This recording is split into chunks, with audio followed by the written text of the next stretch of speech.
Good afternoon बच्चों। आज हम लोग वेक्टर के projection of vector A on B ये टॉपिक से आज की क्लास हम स्टार्ट करने जा रहे हैं। आफ्टर दैट हम पढ़ेंगे लीनियर कॉम्बिनेशन ऑफ वेक्टर, ठीक है। उसके बाद बेटा फिर पढ़ेंगे इसके थ्योरम्स पढ़ेंगे, फिर इस थ्योरम के बेस्ड ऑन हम क्वेश्चन भी देखेंगे, ठीक है। तो सबसे पहले पढ़ते हैं projection of a vector A on vector B. तो ध्यान देना बेटा, इसके क्वेश्चंस आपके डायरेक्टली तो नहीं, बट ये क्वेश्चन का एक पार्ट हो सकता है, ठीक है। और ये डेफिनेटली आपका इम्पैक्ट डालता है किसी भी क्वेश्चंस में, ठीक है। अभी देखो कुछ ध्यान दीजिएगा, मैं इसका डेरिवेशन, ठीक है, करके नहीं दिखा रहा हूँ क्योंकि टाइम वैसे भी कम है हमारे पास जेईई मेंस के लिए, ठीक है। तो हमारे पास जो भी हो सकता है बेटा समय, उससे हम क्वेश्चन करेंगे, ठीक है। अब देखो projection of a vector A on B. देखो ध्यान देना, जिस भी वेक्टर के रिस्पेक्ट में अपने को प्रोजेक्शन चाहिए, आप उनका डॉट करिए और नीचे ऑन के बाद जो भी आएगा उसको नीचे में बैठा दीजिएगा उसका मैग्नीट्यूड के साथ, ठीक है। ये हो गया फॉर्मूला। अब इसी के बेस्ड ऑन एक क्वेश्चन दे रहा हूं मैं, ठीक है। अब क्वेश्चन क्या है बेटा, the projection of vector I plus j plus k on the vector I minus j plus k, ठीक। मतलब आपके पास जो भी वेक्टर होगा उसको सबसे पहले जो गिवन वेक्टर्स है उसको वेक्टर a मान लो। तो वेक्टर a क्या है बेटा आपके पास I plus j plus k cap, and vector b क्या है बेटा आपके पास I minus j plus k cap, ठीक। क्या बोला गया है, vector A on vector B. Projection किसका निकालना है बेटा, vector A on projection vector B. तो ध्यान देना, जो भी वेक्टर की बात करेगा उसका डॉट निकालो और डिवाइड किसका करो, उसके मैग्नीट्यूड के साथ ऑन के बाद वाले का, ठीक है। तो इन दोनों का डॉट हो जाएगा बेटा 1 minus 1 plus 1 upon root over 3। ये हो गया बेटा 1 अपॉन रूट 3। ये इसका आंसर है। तो option number B is the answer, हमेशा याद रखना। अब आगे की क्वेश्चन ले रहा हूं, प्रीवियस क्लास में हमने डिस्कस किया था the angle between the two vectors, उसके, ठीक है। यहाँ देखिए वेक्टर आपके पास दिया गया है बेटा, तो दूसरा वेक्टर भी आपके पास है, इन दोनों के बीच में क्या चाहिए, एंगल चाहिए। Let us assume that theta is the angle between this vector and this vector, so the formula of angle between two vector is, ठीक है, dot product of given vectors upon mod of या magnitude of given vectors, ठीक है। इन दोनों co dot करेंगे तो 8 minus 2 plus 3 upon 4 plus 1 5 अच्छा है, काम करो 16 plus 9 25 root over of 26, and क्या हो जाएगा बेटा 4 4 1 9। ये आपके पास फाइनल आएगा बेटा, यहां से आपके पास 7, ठीक है। अच्छा 7 नहीं होगा, ओके। ये होगा 9 अपॉन 3 रूट ओवर ऑफ 26। ये हो जाएगा बेटा 3 upon 26 is a required answer, ठीक है। आई होप आपको समझ में आ गया एंगल कैसे निकालना है बेटा। एंगल के लिए कुछ ना करो, जो गिवन वेक्टर है उसका डॉट करो, उनका मैग्नीट्यूड से डिवाइड कर दो, काम खत्म। अब आगे linear combination of a vector. तो ध्यान देना, यदि आपको लीनियर कॉम्बिनेशन के बारे में सोचना है तो जो भी आपका कॉम्बिनेशन में आएगा बेटा, जो भी रिजल्ट आएगा उसमें डिग्री क्या होगा, 1 होगा। उसमें डिग्री क्या होगा बेटा, 1 होगा, ठीक है। हमेशा याद रखना, एक ऐसा एक्सप्रेशन जहां पे डिग्री 1 है, ठीक है, उसको बोलते हैं लीनियर इक्वेशन। तो लीनियर कॉम्बिनेशन में भी बेटा आपको लीनियर इक्वेशंस ही मिलेंगे, ठीक है, विद डिफरेंट वेरिएबल्स, ठीक है, एज पर द क्वेश्चन। अभी देखो इसका डेफिनेशन क्या बोलता है, a vector R is said to be a linear combination of the vectors A B C. ऐसे कंटिन्यू जाएगा बेटा, जैसे आपके पास एज्यूम करते हो 3 वेक्टर्स, यहाँ पे मैंने एज्यूम किया, उसके बाद जहां तक हो सकता है बेटा जा सकता है। एक वेक्टर है और इस वेक्टर को लीनियर कॉम्बिनेशन कब कहेंगे बेटा, if 3 scalars, 3 vector 3 three scalars आएगा एक्स वाई जेड, ओके, ध्यान देना, such that vector R is equal to X A cap A vector plus Y B vector plus Z C vector. ये हो गया बेटा, जहां पे X Y Z are the component of vector A vector B and vector C. ठीक, अभी हो गया बेटा लीनियर कॉम्बिनेशन। ओके, अभी ध्यान दीजिएगा आगे जहां से आपके क्वेश्चन आते हैं इसको स्टार लगा देते हैं। ठीक है, अब क्वेश्चन क्या है बेटा, क्वेश्चन बोलता हूँ, एक्चुअली जहां से क्वेश्चन आते हैं उसके ऊपर बात करते हैं। Theorem in plane, if three non-zero non-coplanar vectors are lying in the same plane। ठीक है, तीन आपके पास वेक्टर्स है जो कि नॉन जीरो वेक्टर्स है, नॉन कोप्लेनर मतलब एक ही प्लेन पर नहीं हो सकता बेटा ये। ठीक है, okay, vectors are lying in the same plane, जो भी हम बात कर रहे हैं वो तीनों के तीनों एक ही प्लेन पर लाई करता है, then any one vector can be represented as the linear combination of other two vectors. मतलब जैसे आपके पास एक प्लेन है जिसमें थ्री नॉन जीरो वेक्टर्स से आपने ले लिया ए बी सी, तो कोई एक वेक्टर को अदर दो वेक्टर्स के लीनियर कॉम्बिनेशन के फॉर्म में लिख सकते हैं। ध्यान देना, सी को लिखना चाहूंगा तो एक्स और वाई आपके पास स्केलर है, तो x a vector plus y b vector, यदि a को लिखना चाहूँ बेटा x y भी ले सकते हो, लैम्डा में कुछ भी स्केलर क्वांटिटी आप ले सकते हो, तो यहाँ क्या हो जाएगा lambda times of b plus mu times of c, ये आप लिख लीजिएगा। ठीक है, जल्दी से नोट करिए फिर हम आगे बढ़ते हैं।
चलिए अब क्वेश्चन करते हैं बेटा, थोड़ा सा लेवल बढ़ाते हुए।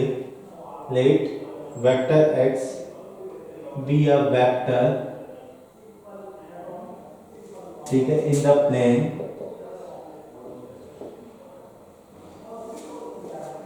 containing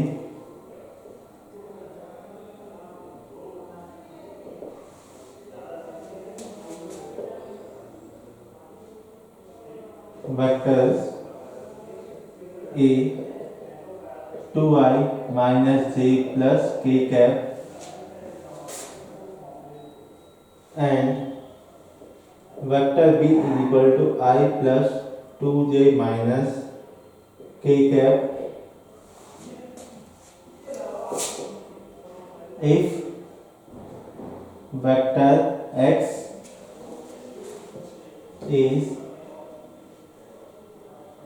perpendicular to 3i cap plus 2j cap minus k cap and its projection on A is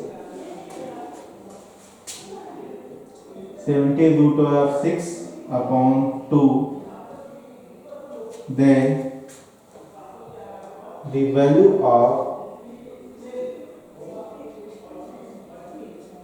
mod of vector x square is equal to। बेटा ये क्वेश्चन जेईई मेंस 2021 का है। चलिए क्वेश्चन को हम डील करते हैं।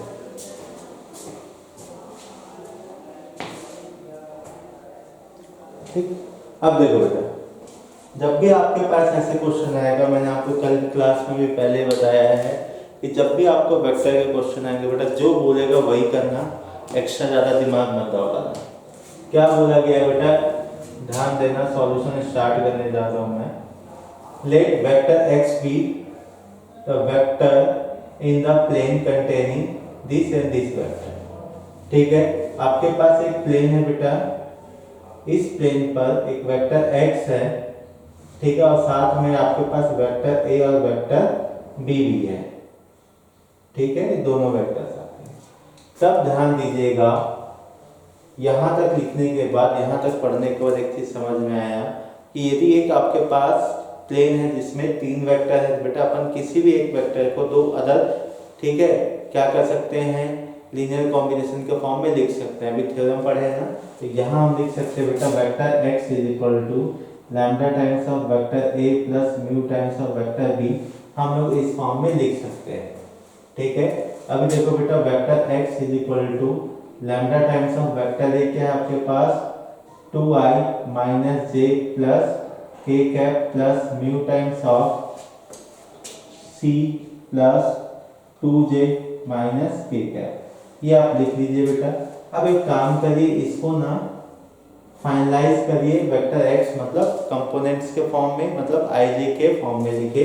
तो यहाँ से बेटा आपके पास क्या हो जाएगा 2 लैम्डा प्लस म्यू i, फिर यहाँ से लिख दीजिए बेटा प्लस क्या हो जाएगा, यहाँ से आपके पास minus lambda plus 2 mu j plus क्या हो जाएगा बेटा लैम्डा माइनस म्यू के का, ये हो गया। चाहो तो आप ऐसा भी लिख सकते हैं बेटा 2 lambda plus mu minus lambda plus 2 mu lambda minus mu, आप ऐसा भी लिख सकते हैं। ठीक है, ये हो गया बेटा x के कंपोनेंट। अब क्या क्या बोला गया है ध्यान देना, यदि बेटा मुझे x चाहिए फाइनल, क्योंकि मॉड ऑफ x का स्क्वायर चाहिए, तो बेटा लैम्डा और म्यू की वैल्यू चाहिए, मतलब 2 अननोन है। जब 2 अननोन है, इसका मतलब बेटा कम से कम 2 इक्वेशन चाहिए, तभी आपके पास लैम्डा और म्यू की वैल्यू निकलेगा। ठीक है भाई, तो यहाँ से अपन देखते हैं क्वेश्चन क्या बोलता है आगे। Okay, vector x is a perpendicular to the, ध्यान देना, vector x is perpendicular to the vector 3i 2j minus k। ठीक है भाई, यदि परपेंडिकुलर है, इसका मतलब क्या हो गया बेटा, डॉट जीरो है अकॉर्डिंग टू क्वेश्चन। तो यहाँ से बेटा जब इसका परपेंडिकुलर निकालेंगे तो ध्यान देना 2 लैम्डा प्लस म्यू, ठीक है, minus lambda plus 2 mu lambda minus mu dot 3 2 minus 1 is equal to 0। Solve करें बेटा तो क्या हो जाएगा 6 लैम्डा, ठीक है, प्लस 3 म्यू। ओके, फिर क्या हो जाएगा बेटा, यहाँ डॉट प्रोडक्ट तो सबको आता ही है, फिर हो जाएगा बेटा यहाँ से आपके पास माइनस 2 लैम्डा, ठीक है, प्लस 4 म्यू, फिर क्या हो जाएगा बेटा minus lambda plus mu is equal to 0। अभी से देखो बेटा आपके पास 6 है, ये 4 हो गया 3 लैम्डा, कितना आएगा बेटा 3 लैम्डा आएगा। अब यहाँ से आपके पास म्यू की बात करेंगे तो क्या हो जाएगा बेटा 3 प्लस 4, ठीक है, और इधर क्या हो जाएगा बेटा आपके पास 7 और 8, तो क्या हो गया plus 8 mu is equal to 0। एक इक्वेशन ये बन गया बेटा, ध्यान देना। ओके, अब एक इक्वेशन ये आने के बाद अपना कहीं ना कहीं बेटा सेकंड इक्वेशन ढूंढना पड़ेगा, और सेकंड इक्वेशन के लिए अपने को क्वेश्चन पढ़ना पड़ेगा। तो क्वेश्चन क्या है बेटा, आगे पढ़ते हैं।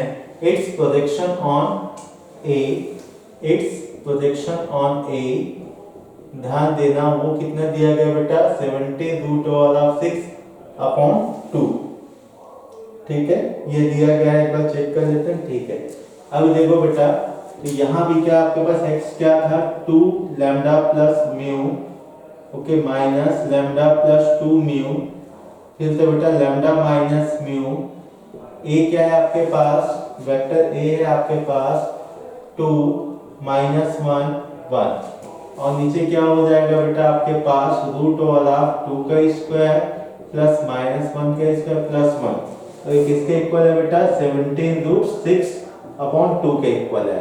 करो बेटा मल्टीप्लाई, यहाँ पे डिनोमिनेटर देख लो क्या हो जाएगा, 4 प्लस 1 प्लस 1 6 आएगा बेटा, तो रूट ऑफ 6 इधर लिख दो, इधर कहेंगे तो क्या हो जाएगा बेटा, ये हो जाएगा 4 लैम्डा, ठीक है, प्लस 2 म्यू, फिर बेटा प्लस लैम्डा माइनस 2 म्यू, फिर ये हो जाएगा बेटा प्लस लैम्डा माइनस म्यू, इधर बेटा 17 रूट 6 अपॉन 2 है, क्रॉस मल्टीप्लाई कर दो बेटा, तो 17 रूट 6 इंटू रूट 6 अपॉन 2 हो जाएगा, इधर क्या हो जाएगा बेटा आपके पास 6 लैम्डा, ठीक है, ये दोनों कैंसिल हो गया बेटा, माइनस म्यू, इतना ही बचेगा, तो यहाँ बेटा 17 इंटू 6 अपॉन 2 हो जाएगा, ये 6 लैम्डा माइनस म्यू हो गया बेटा, तो हो जाएगा बेटा 50, अच्छा हाँ 51 हो जाएगा, is equal to 6 lambda minus mu. दो इक्वेशन दो अननोन है बेटा,